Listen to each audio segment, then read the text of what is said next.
Since my childhood, I had always found communication with people troublesome. I was an introverted person who loved to immerse myself in books.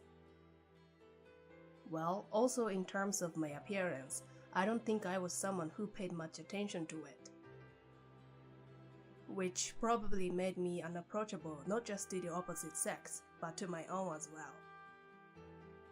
I have a twin brother who is the exact opposite of me. His name is John.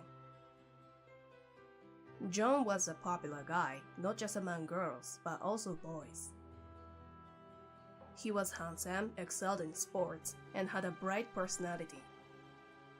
Interestingly, despite our contrasting personalities, we didn't have any friction. On the contrary, we got along very well. One day, suddenly, our parents passed away in a traffic accident. After our parents' death, our grandparents looked after us until we graduated from high school. But after graduation, we started to walk our separate paths. Even though we embarked on different paths, we respected each other's lives. That's why, even when we chose different paths, we were there to support each other's choices. After that, I didn't really get a job, but continued to live my life, doing part-time work in a cafe and pursuing my hobbies.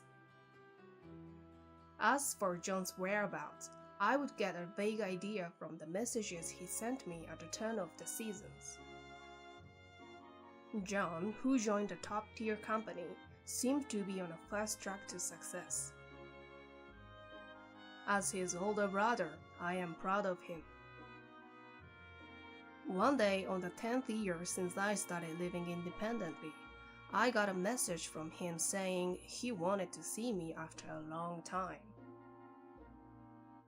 Hey, long time no see. Big bro, you still don't care about your appearance, huh? John, upon reuniting, showed me the same affable smile as in the past, even nostalgically commenting on my attire.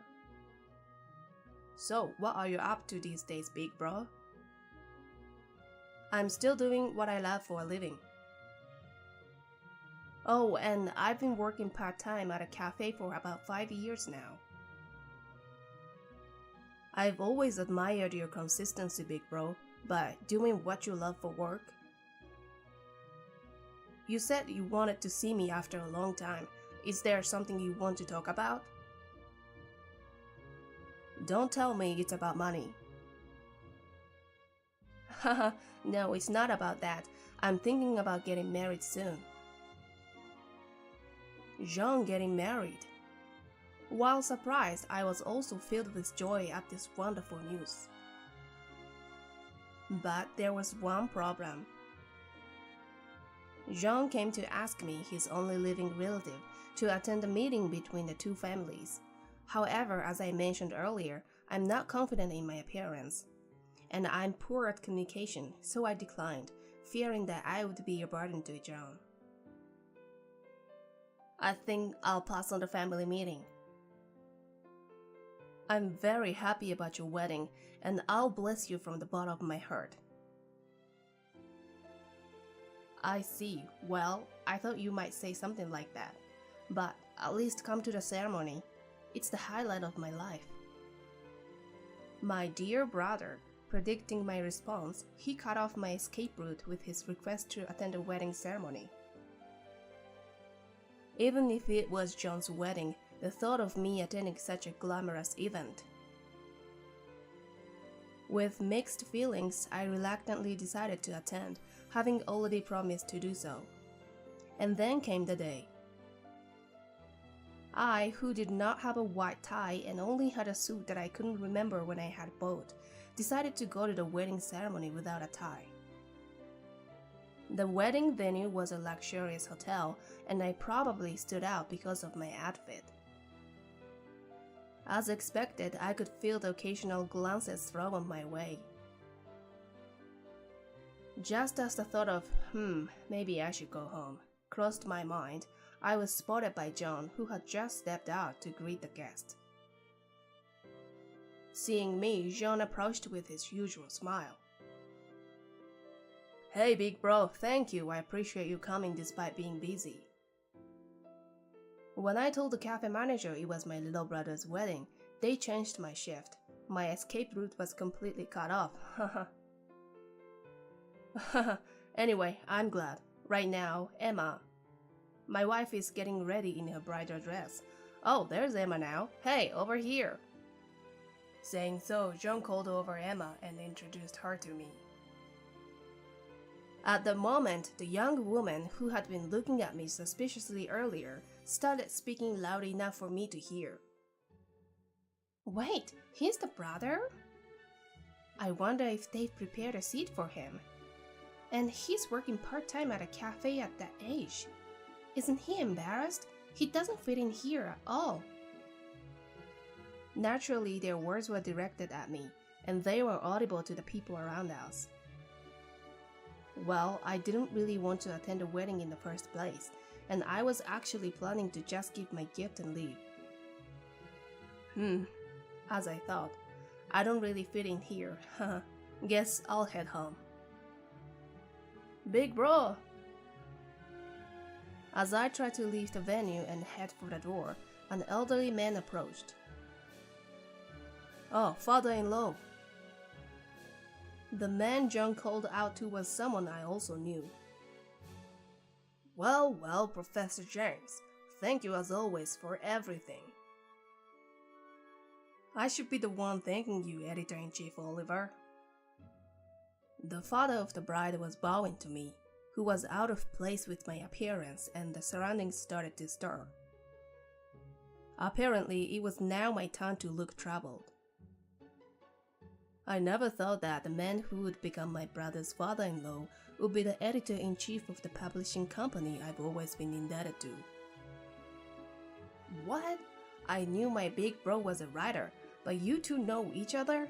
I'm super surprised. Yes, I was a writer as a hobby.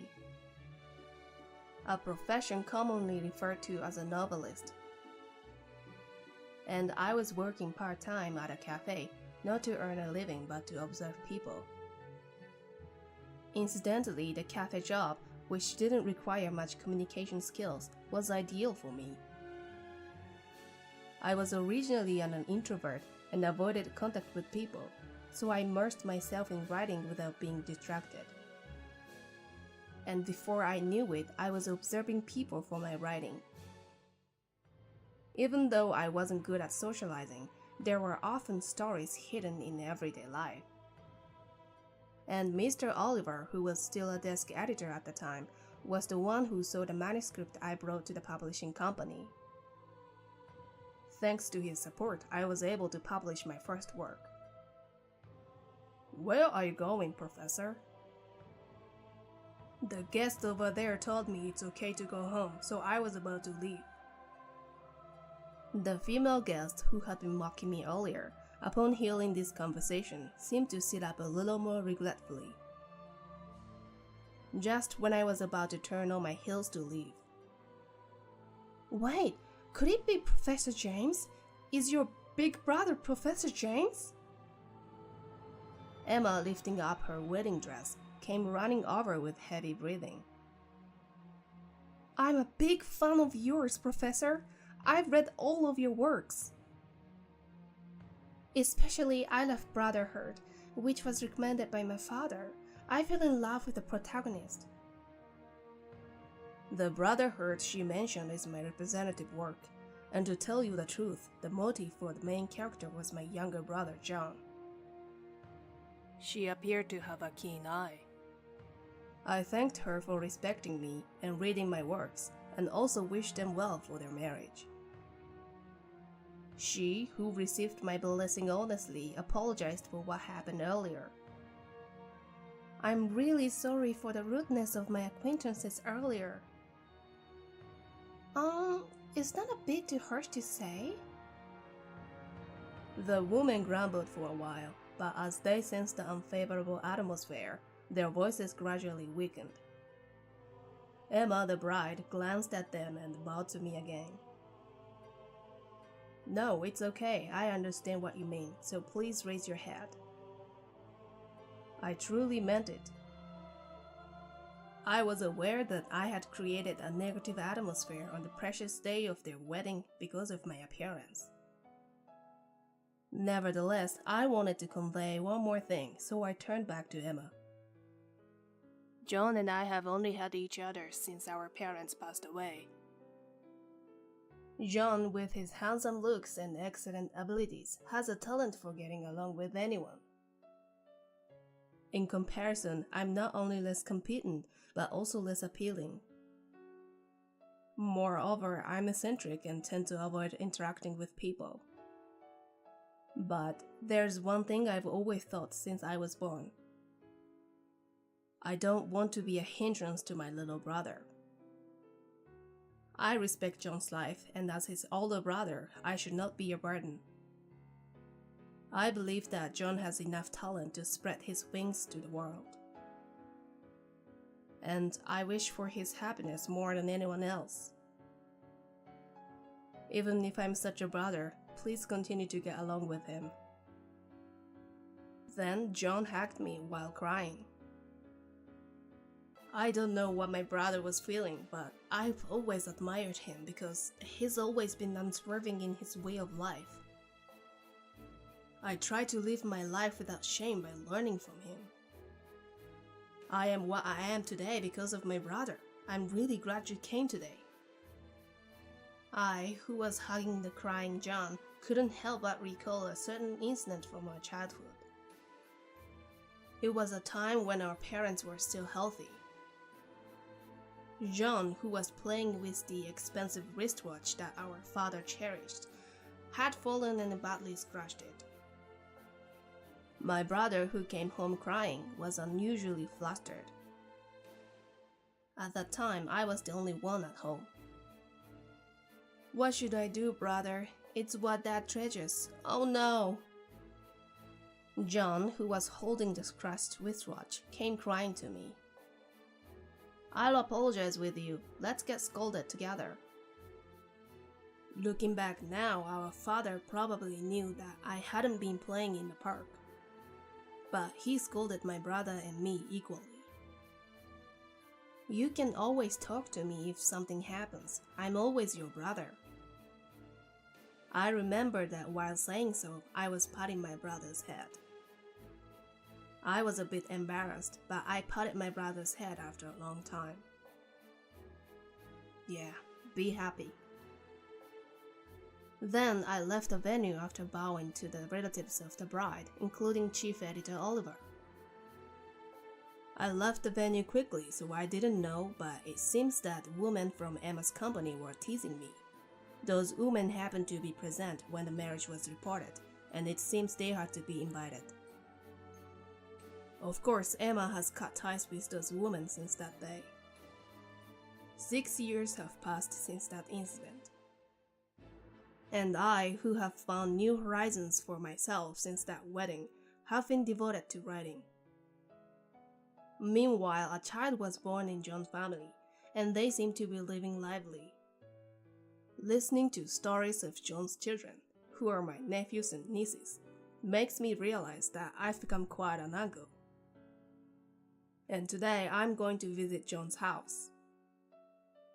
Emma had told me that she wanted me to come and visit.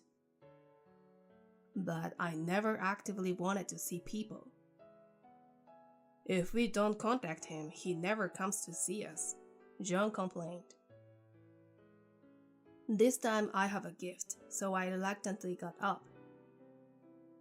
The gift, it's a bit embarrassing, but my work is being made into a movie, and just the other day a sample video arrived at my place. That's the gift for this time. The theme of the work, which turned out to be a human comedy drama, is the process of imagining the future happiness of my brothers. I'm kind of looking forward to watching it together with John's family.